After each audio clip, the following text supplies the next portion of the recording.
Hello लोगोफोर, आङो दायो दिनैहाय दोंसे मेथाइ खननो जोबोद गोसो जादों।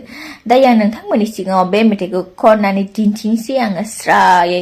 जाय बिथांमोना आंनि मेथाइखौ खोनासंलांनो गोसो, बिथांमोना बयबो गोसो होना खोनासंलांदो।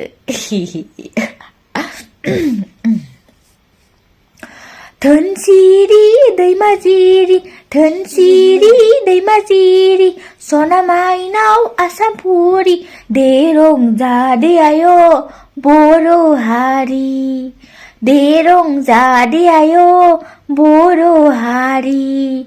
अ आयै डिमापुरि, अ आयै डिमापुरि, नों मानो उन्दुगादुरि आयै, नों मानो उन्दुगादुरि।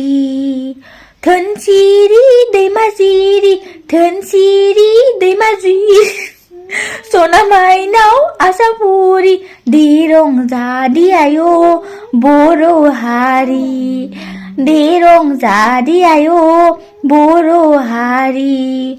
अ आयै डिमापुरि, अ आयै डिमापुरि, नों मानो उन्दुगादुरि आयै, नों मानो उन्दुगादुरि। लोगोफोर जोब्बाय।